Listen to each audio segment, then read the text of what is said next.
Here's Jo Coburn. Will Rishi Sunak get planes off the ground to Rwanda? And Keir Starmer suffers a major rebellion over ceasefire vote. This is Politics Live.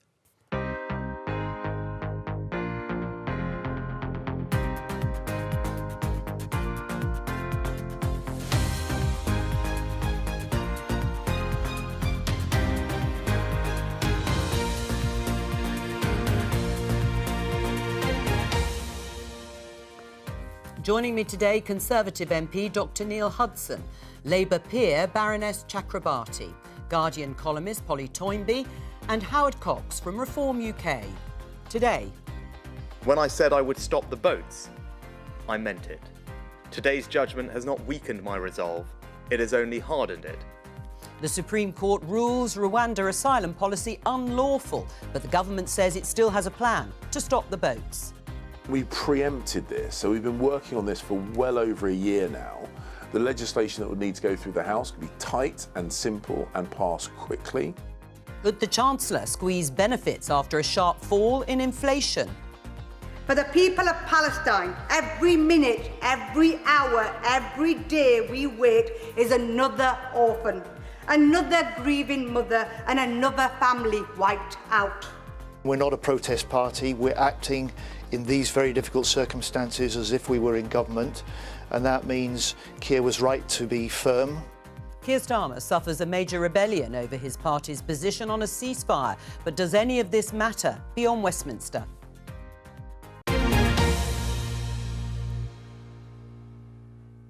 Well, it's been quite a week, and that's an understatement. The return of a former Prime Minister, and it was a shock to everybody, David Cameron becoming Lord Cameron and Foreign Secretary, and the sacking of the Home Secretary, Suella Braverman, and her excoriating resignation letter. That was all part of a major reshuffle carried out by Rishi Sunak, which led to a backlash on the right of the party. And then the government yesterday lost in the Supreme Court, leaving, some would say, its Rwanda policy in tatters.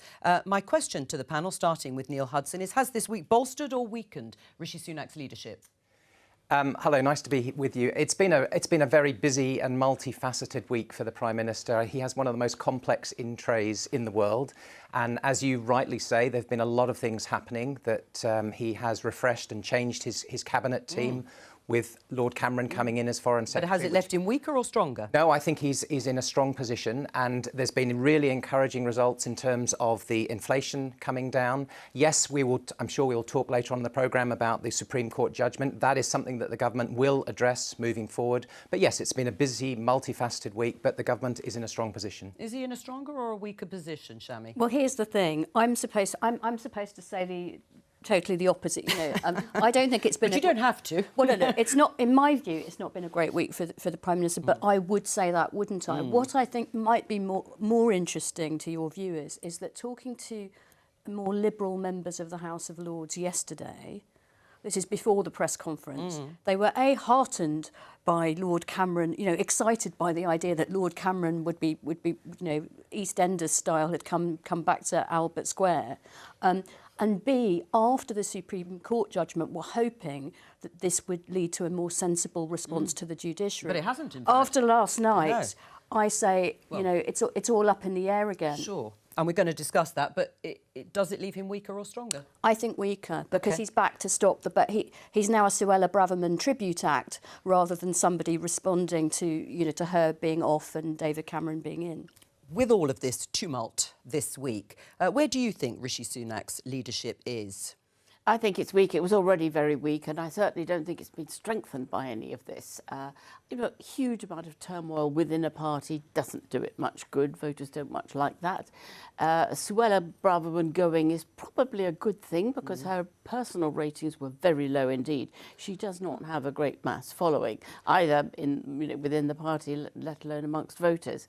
But I think bringing back Cameron looks like a sign of real weakness.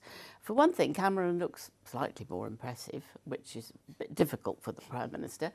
And secondly, if he can't find anybody else, all of the people on his benches, except, a retread Prime Minister who was in some disgrace after the Greensill question, doesn't look brilliant. Neil mentions the sharp fall in the rate of inflation. I suppose if you step back and you look at the bread and butter issues that really matter to voters, that will be important. Whether it was because of what the government did, that's a different matter altogether. But it is one of the pledges that it should be halved from its high of being over 10%. And he's met that pledge. Now, that's not to say that prices aren't still rising. They are, but just less quickly. Do you think that has left him in a stronger or weaker position? Absolutely not. I mean, I'm afraid most of the essential products in the basket that's measured for inflation have gone up. Yeah. And they're still high. They're double digits. They're not down to that level. And it's a bit of a con. And it didn't take into account some of the actual capping electricity and gas prices of last year. That's been left out. And I think, we've got an election year coming up. He's actually trying to get into that. And I think he's a dead man walking. All right, well, on that note, let's have a look at a couple of the front pages following the Supreme Court ruling yesterday. They deemed the Rwanda policy unlawful, the plan to send asylum seekers who arrive here to Rwanda for their applications to be processed to gain asylum in Rwanda. But the government insists flights will still be going there in the spring and say they can manage this with a new treaty with Rwanda and emergency legislation. The verdict's in the paper, starting with The Sun. Migrants' plan blocked. Fed up Rishi. No bloody Rwanda, it says. He's come out fighting. And let's have a look at the Daily Mail.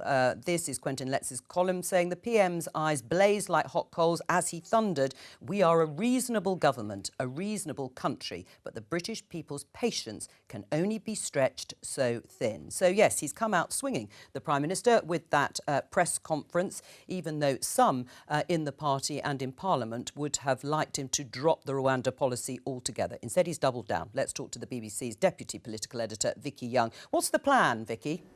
Well, they say there is a plan B. It involves a new treaty with Rwanda. Rwanda will say that they will process asylum seekers, but even those that fail that will get a legal right to stay in Rwanda. So it stops them being sent back to the country they came from, which was the main criticism of the Supreme Court. But of course, there were lots of other criticisms too, and they were much broader about the Rwandan asylum system.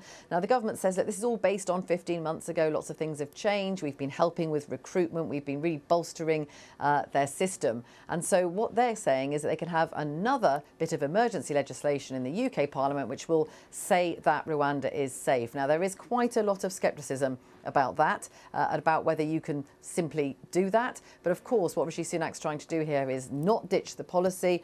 He's trying to, he believes in it, and he wants those on the right of his party to go along with him. Now, some of them I've spoken to say they are quite pleased with what they heard from him, but the devil is in the detail. They want to see a lot more about how you stop the courts blocking this policy. And on that point of how you stop the courts, there was a lot of discussion, including on this programme yesterday, from Jonathan Gullis, the Conservative MP, who said he wanted to see various pieces of legislation disapplied, is the term that he used, so that those pieces of legislation, international treaties, couldn't be used in courts to stop the flights. Now, that is a much more complicated and controversial thing to do. I think, as we've established, it's not just about the European Convention on Human Rights. There's all sorts of other things. There's the refugee, international treaties. They run through an awful lot of our domestic legislation. So unpicking all of that is pretty complicated, and it really isn't clear whether the Home Secretary and the Prime Minister actually want to go down that route. So I get the sense what they've done is they've bought themselves a little bit more time, the Prime Minister, but I think lots of people feel this is going to end up back in the courts. Interestingly, one former Cabinet Minister did say to me, do you know, I'd be happy to fight a May election on all of this. They feel that their policy maybe isn't in the place it should be, but they don't feel that Labour have an answer on this. So you never know, that's some of the speculation. Yeah, interesting. Thank you very much, Vicky Young. Neil, do you expect flights to be taking off to Rwanda in the spring? I think this was a challenge yesterday with that judgment. It wasn't just a challenge. But they said it was unlawful, and they chucked it out. We started the programme talking about the government delivering pledges, and the government has delivered the pledge on inflation. One of the key priorities for Rishi Sunak in this government is to try and stop the boats. Yeah. And actually, we have seen some progress in that. The crossings are down by a third. In terms of crossings coming over from Albania, they're down by 90%. But we're looking at the Rwanda what the policy. government has been very clear at, Rwanda is one part of the tool in the toolbox. The Home Secretary said it's one tool in the toolbox. Yes, this has been a setback, but we are a democracy that respects the rule of law. Right. And actually, looking at this court judgment, there are concerns that they have. The government has been working on this prior to this judgment to actually try and address these concerns, and actually trying to then bring forward legislation to get forward the policy to actually try and reduce the crisis. Because what we're trying to do is actually to have a deterrent in place to crack the business model of the gangs smuggling people over. I know what the aim is. What I'm asking is, how will you change the Supreme Court ruling that deems Rwanda to be an unsafe country?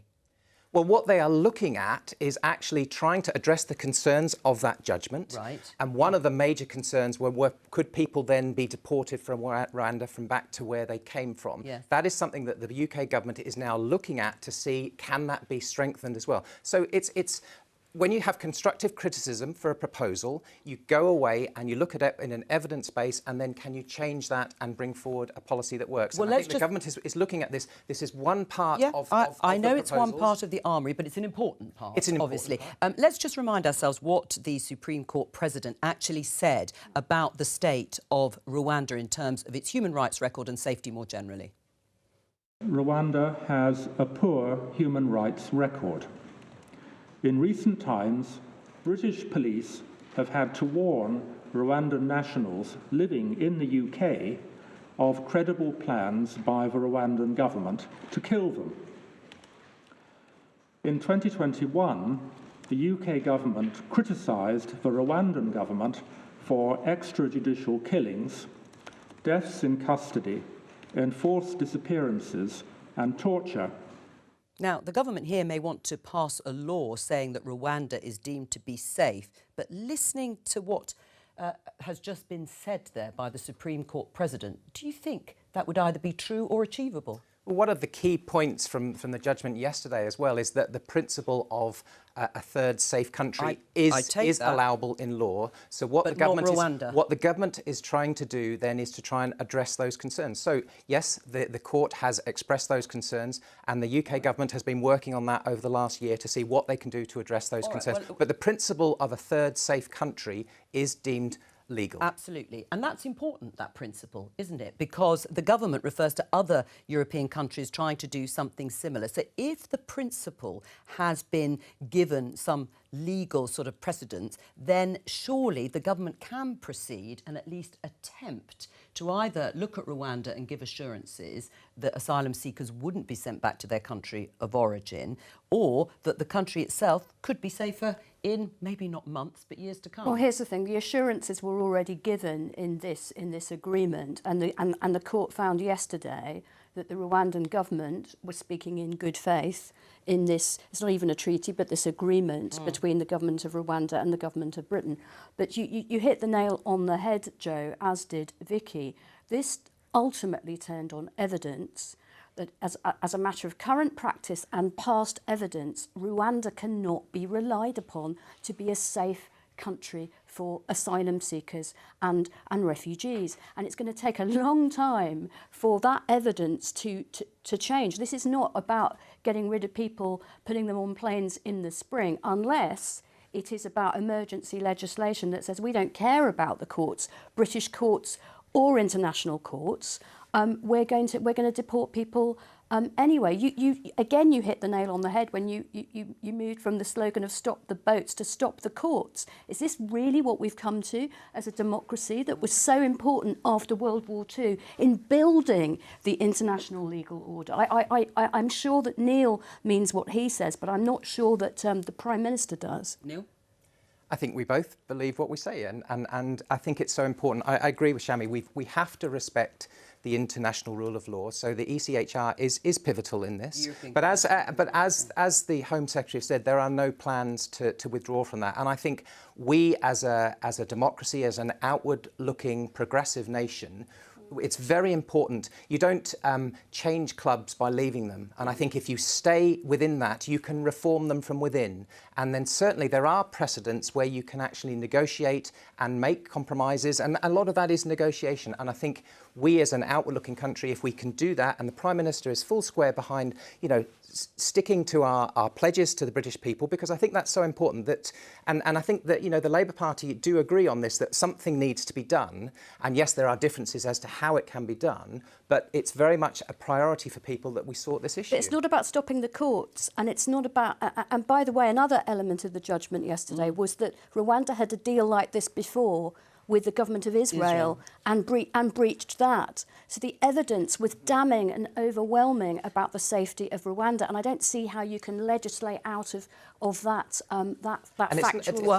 It's not about stopping the courts. It's very much, the government has said they respect the courts, and I think if you work with them, you can actually get a solution. Well, they want to have this legislation go through Parliament, and it could, well, pass through the Commons, and therefore you could say that the UK Parliament and the UK government has deemed Rwanda to be a safe third country. Yes, but once we've heard our own judges giving their description of what Rwanda's like, the idea that Rwanda is going to be reformed by spring to become a safe country, highly unlikely. It will go on going through the courts. It will be challenged.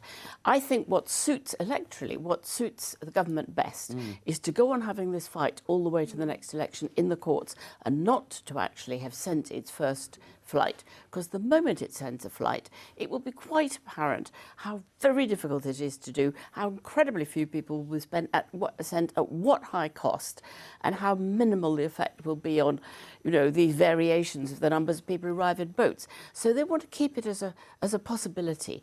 Accuse Labour of being against Rwanda.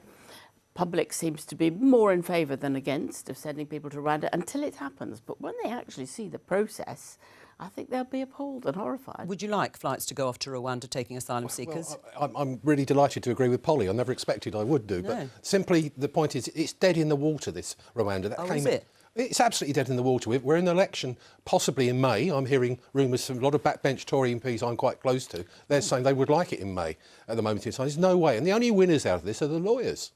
It's going to go on, it's going to be dragged through through the Commons and through courts. And that's the problem at the moment. We're not addressing the fact that it's costly, and the number of people actually going on a plane, that doesn't touch the sides. We've got 130, 140,000 over here. So were you ever a supporter of the plan in the first place? I'm all for a deterrent, and that I supported it on the basis that it was a deterrent. But I've never been really, my heart's never been fully into it. What should they do instead? Well, I've said to you, we've got to turn back the boats physically, and we should have, in France, we should actually have a better processing system. And we need to employ more people to process them. What do you mean physically? How? Tip them up? No, we don't tip them up. We pick them up and take them back. It's been tried, of course, as you know, Yes, Howard, I and know. it was dropped because it was deemed to be far too dangerous. Well, I'm a big fan of the Australian system. That worked very well indeed, and we should be adopting that. What worries me about this, we're not processing to actually justify the qualifications of the particular immigrants, whether they should come over here. What was the Australian system? How did it work? Well, they just turned the boats back and sent them back to various countries they came from. Right, and people died in the water, or...?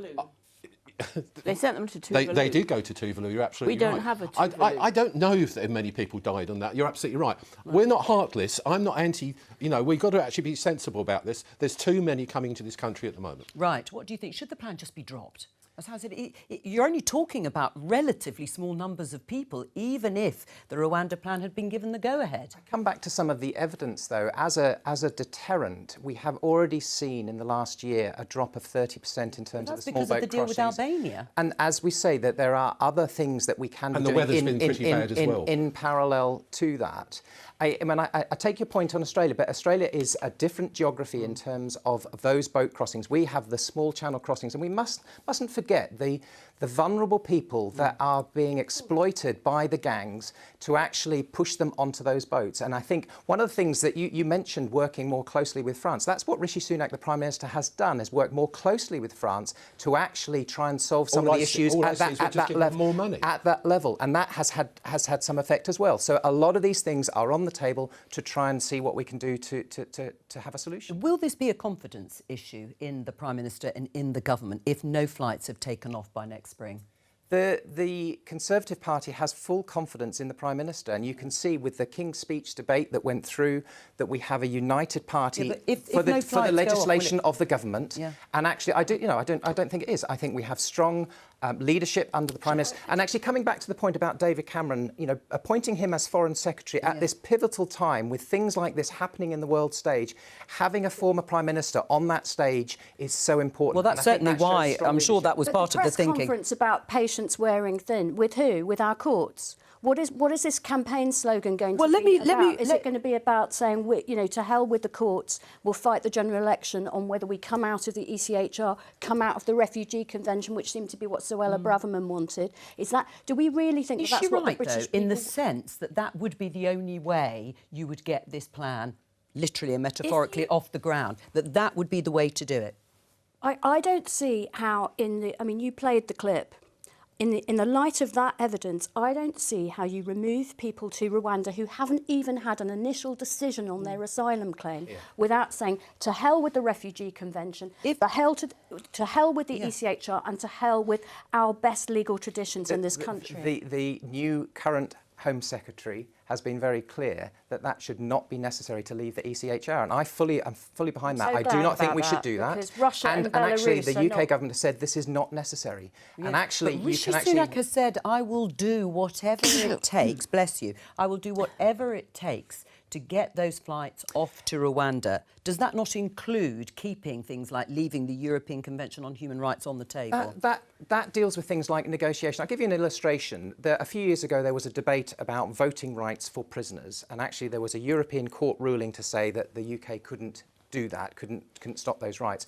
What the UK government did then was negotiate with the European courts and the European Convention and actually made concessions to say that. And actually that then was delivered to say, look, the UK is a sovereign state, you can do this, but you have met those guidelines. So I think if you stay within that format and negotiate, you can actually get a common solution that works for everyone. I mean, Boris Johnson, the former Prime Minister, said back in June, it is time for the government to settle the legal position. It is time, with a large remaining majority, for Parliament to determine that Rwanda is safe. What he is saying is that the UK courts and UK Parliament, even though the Supreme Court, of course, is a UK court, but the Parliament should be paramount in this instance. But what do you think the Lords will do when this legislation comes before it? Well, as I tried to indicate earlier, the Lords, the composition of the Lords is very different.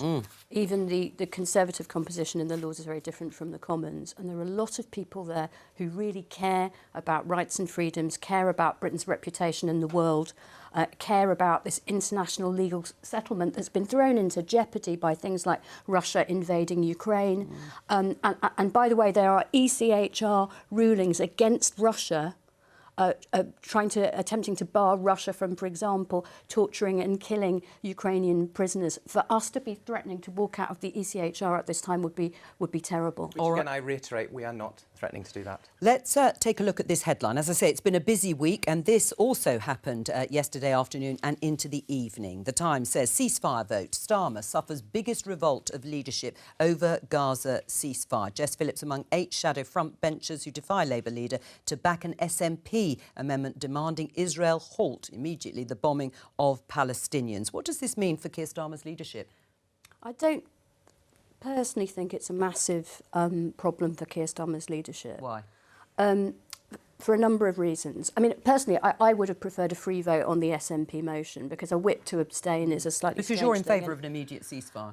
I am. The question is how you achieve it. I think that's what most of us are having the debate about, how achievable that is and how that would have come about. Why I don't think this is a massive problem for my party is because, first of all, we've had differences of opinion in the British Labour Party about war and peace since I think Keir Hardie spoke against World War I. That's true, but there is something about authority, and if you have Secondly, this isn't even about the deployment of British forces in a foreign conflict. And these debates about words like pause, humanitarian pause, truce, that's the UN General Assembly resolution, and ceasefire are really about the language of international diplomacy. Well, but your colleagues felt very strongly about it. Your colleagues in the House of Commons were right. So it was important for them.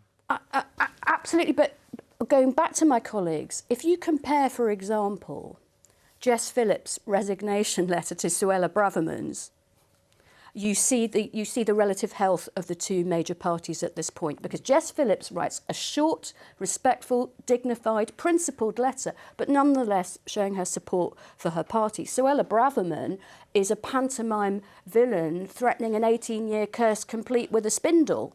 Right. So as I say, it was obviously very painful for colleagues who apparently, according to your colleague Nick Watts, were hugging each other after voting different ways. It was painful in the moment, and we all are so anxious about the situation in the Middle East, but it wasn't principally, I think, a fundamental problem for the British Labour Party. Do you agree with that? It's actually shown the strength of Keir Starmer. I sat through the entire debate yesterday, many, many hours, and it was a very emotional, complex debate. And I think it's sad that it came to a vote. This was actually a debate on the King's Speech, the government's domestic legislative and these were amendments to it. And actually having a vote, a symbolic vote, that I think there were sort of party political issues within that, I think is really unfortunate. And it put people in a very, very complex position. I very much am very appreciative that the Labour front bench is supporting the UK government's policy on this, that we mustn't forget that on the October the 7th, there was an outrageous attack on Israel, a terrorist attack by Hamas. Israel does have the right to self-defence, but it's got to do that within the framework of Of course, the Tory MP Paul Bristow didn't actually vote for the King's Speech at all, did he? It's got to do that within the frameworks of international humanitarian law. But it's a shame that we had to have a vote on that. But the Labour front bench are supportive of the UK government policy, but I just don't think it was appropriate for the domestic legislation agenda to have that on. It's fine and it's right to air these issues in the chamber of the House of Commons, but having a symbolic vote, as Shami's rightly said, this is a conflict that the UK government is not directly involved in. There are not British troops involved, so having a vote on it is... So do you think it's irrelevant then? It's not irrelevant, and I have spoken on it in the House of Commons on a number of occasions, but I think it's a shame that it became a party political vote to try and show division within the Labour Party when actually the front bench is supporting the UK government's approach, which is so important in a complex situation that you have unity on a complex issue like this. What was your view in terms of the rebellion? It was the big rebellion for Keir Starmer.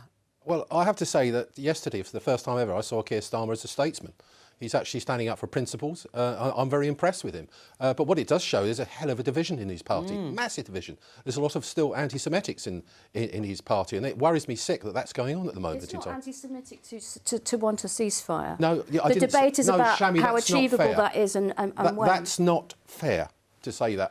We all want a ceasefire. We all want this ended. No, exactly. Your comment about anti-Semitic. Yeah, but that's what's coming out. It's anti-Israel rather than anti-Hamas. And that's my big worry. Hamas, how can you deal with that group of people, the terrorist group? So why aren't you campaigning against Hamas?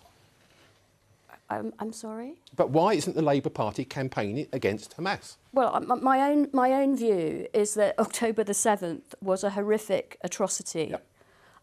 Torture, butchery, hostage-taking, and an act of terrorism, by the way. And I know people tie themselves up in knots about what terrorism is. For me, when you perpetrate an atrocity like that, I'm happy to call it terrorism. The question is how to respond. Right. But is it right that Keir Starmer says that the Israeli government can do whatever it likes, deems necessary in order to defend itself? He hasn't said that. He hasn't said that. He says he has the right to defend... Matters, the law matters. International humanitarian law does matter, and it is not unqualified. Of course you have a right... He calls for humanitarian pauses, but not a cessation of the hostilities. Well, this is... I go back to my point. OK, so in the language of this at the international level, you've got people using slightly different language, which isn't necessarily legal language. It's about how you try and nudge the players to the place you want them to get to. So the UN General Assembly is using the language of truce. As of last night, the Security Council, which is a much tougher nut to crack to get anything through, is using the language of pausing. What I know where I want to get, which is I want a ceasefire. I want the hostages returned ASAP. That's what everybody wants. I want a ceasefire. The point about this debate is that everybody wants it to stop. But how do we get there? There's no doubt. Everybody feels emotionally distraught at night after night seeing these appalling pictures. The question is what we, as a small island who increasingly diminished detached position in the from world. our allies, what influence do we have? Let alone what influence does an opposition have, which isn't even in power, but it has to behave as if it will be, because it probably will be next year. And very important that it should say the only influence we can reasonably have is working together with Europe, with NATO, with the Americans. Then there is some chance of some influence, some leverage, both on the Palestinians via Saudi Arabia, Qatar, and on the Israelis as well via America.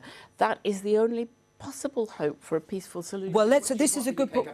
Well, hang on, because this is a good point, though, Polly's Prime Minister doing those diplomatic visits and actually negotiating to try and get a solution. Yeah, but Polly raises an interesting point about how big a role we really have here in the UK in determining what happens in Israel. Let's speak to our correspondent in southern Israel, Mark Lowen.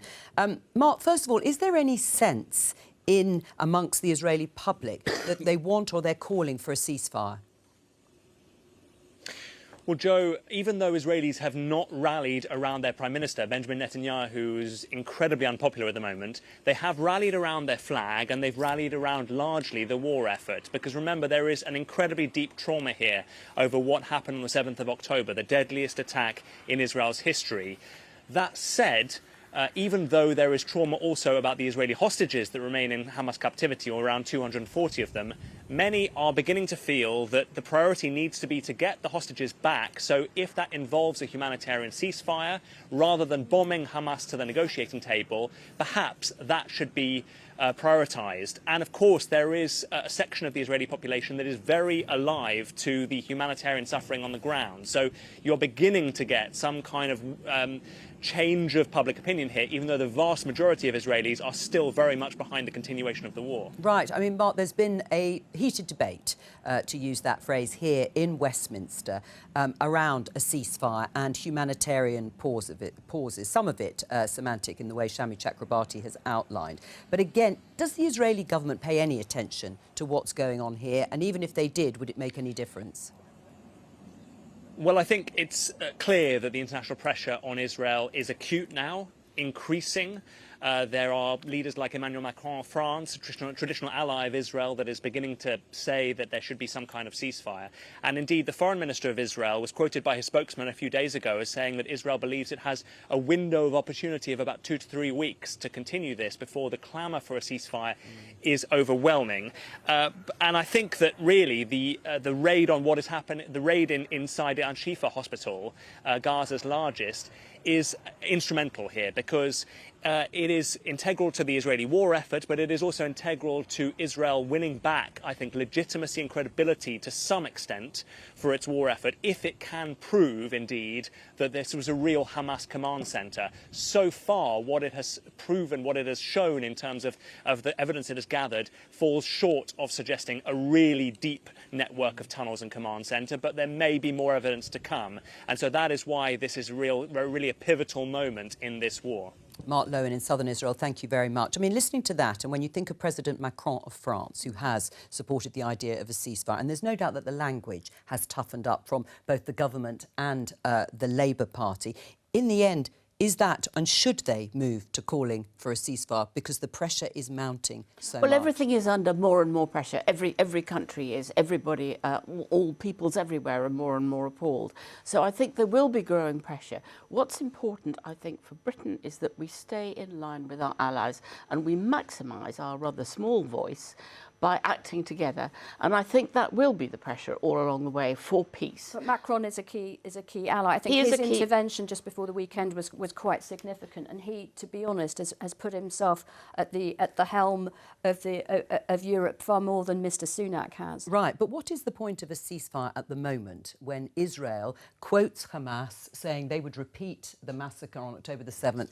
again and again and again, and that's why we have to root them out? You can't have a ceasefire when one side is not going to stick to a ceasefire. Well, you could try and get your hostages out for a start. I mean, remember, your hostages are apparently being bombarded alongside innocent Palestinians at the moment. So, and that is part of the tension within Israeli domestic opinion itself. There is, yes, we must defeat Hamas. And by the way, it's very difficult to defeat this organisation by bombs and bullets alone. But you need to get your hostages home. These you know, that has got to be the priority, and some people within Israel are concerned it hasn't been a sufficient I think there priority. is a global sense that Hamas cannot be bombed to pieces, and even if you kill masses and masses of Palestinians, Hamas or something very like it will erupt again out of the next generation, out of the despair and destruction that's been created. It doesn't feel like a way towards peace. I mean, Joe hit it on the nail. I mean, you cannot actually deal with these people. These are nasty, evil people. And if we stop, if Netanyahu says, right, we'll have a ceasefire, you watch the bombs come back again. We've had 18 years of peace, and they broke it on October the 7th, as you well know. And what I'd like to see over here is these wonderful 300,000 people on rallies and protests protesting against Hamas rather than Israel. Do you think that there should have been a free vote, Shami, in the end on this from the Labour Party? Bearing in mind the strength of feeling, bearing in mind we've all just sort of concluded that Israel is not necessarily listening to what's going on here, should Keir Starmer have just said have a free vote? Well, given that there was, if you remember, a Labour vote, which I think was pretty much everybody voted for. I think maybe, I mean, this is tactics.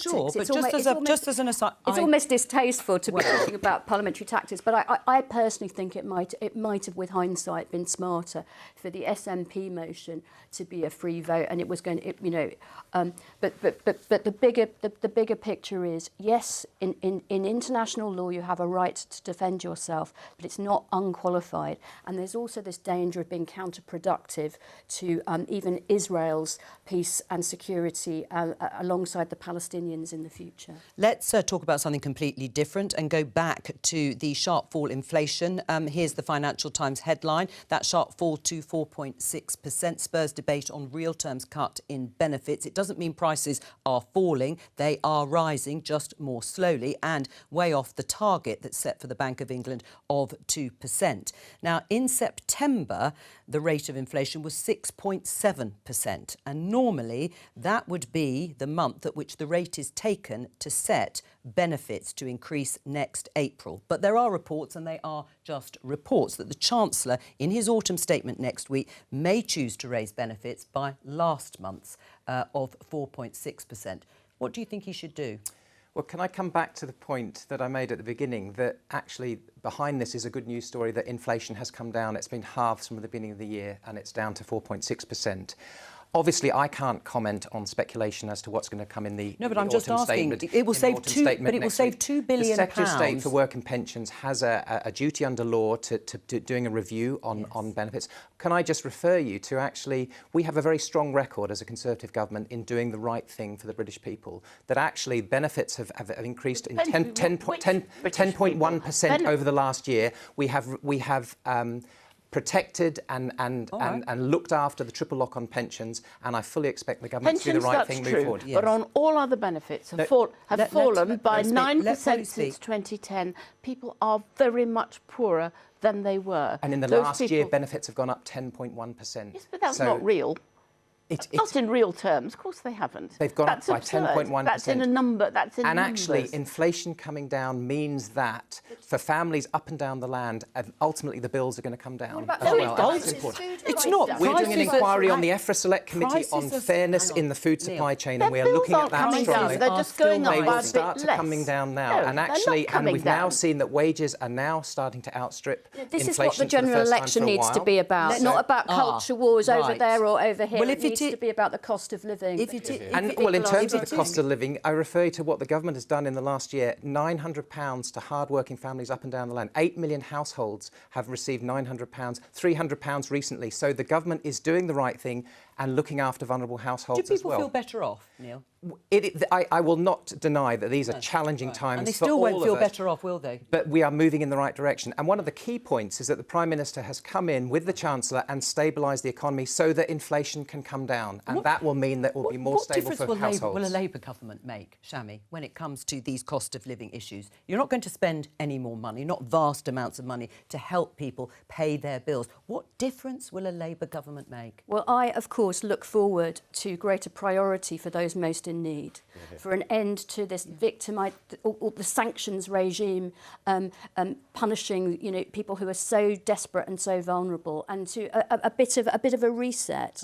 What will that look like? What will it look like to people? I'm not an economist, let alone the shadow chancellor. But rhetoric isn't going to be enough, is it? No, but I'm not. Look, it isn't. And as I say, I'm not. You know, I'm a lawyer, not an economist. But I don't think we can just say inflation's come down. Labour's not going to say. No, Labour's not going to say until after the autumn statement, until after the next budget, and they see how much money is much closer to the election, what their priorities be and what they're going to spend most money on.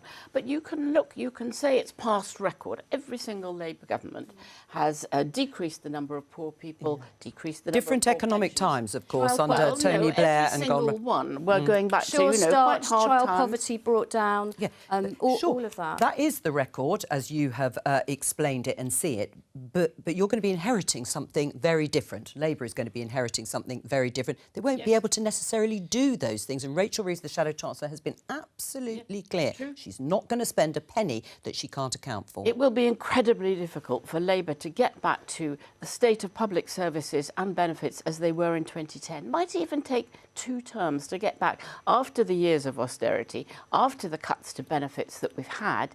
Restoring that will be painfully difficult. I'm just going to get Howden, and I'll come. The state of the economy in 2010 that Labour bequeathed to the Conservative government moving forward was in tatters. So the Conservative Party had to stabilise it moving forward. So can I remind you, well, that was the inheritance from previous Labour government. Can I just make the point? My other hat is I run a campaign called Fair Fuel UK, and I've been fighting very closely with a lot of good Tory guys, and 60 or 70 of them. And I had a reception in Portcullis House recently, and they came in and they want to see fuel duty cut. We're the most highest tax drivers in the world, and people who need their car, who also take benefits, need their vehicle to go to college, go to hospitals, go to work, etc., are not being looked after in that respect. And what I'd like to see is actually pushing people. We need to actually, the tax thresholds at the lower level should be lifted so that it encourages people to get back to work.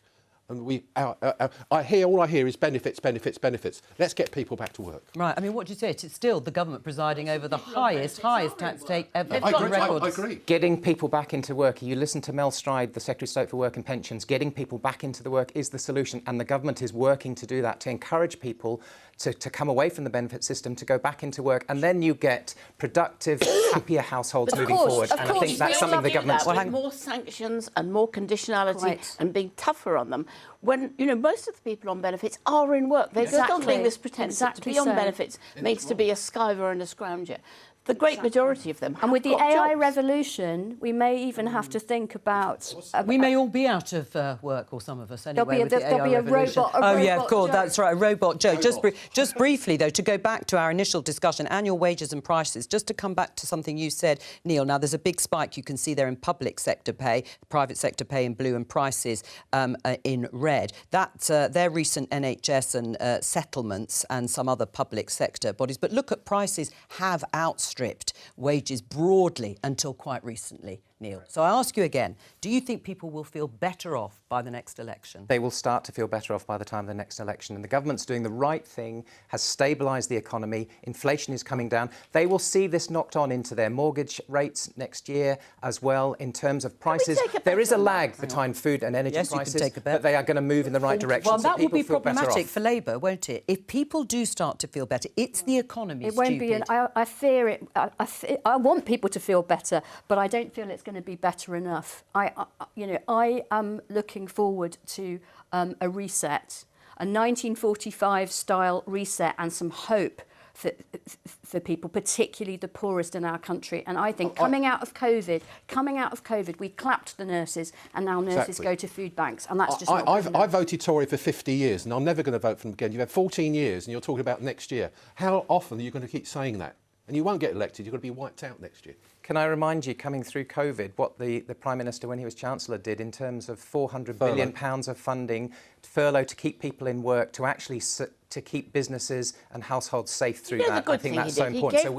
People had jobs to be in after the pandemic, so I think the government's got a very strong record on that. He gave people on universal credit £20 a week. That's not very much, £20 a week extra. Child poverty plummeted, just that amount of difference. The moment he took it away again, it shot up again. It takes quite little money to save people. And there was too And much on that corruption note, as well. that's all. We'll let them discuss behind me. But that's all for today. Thank you to all of my guests. I'll be back on Monday with more Politics Live at 12:15. Bye-bye.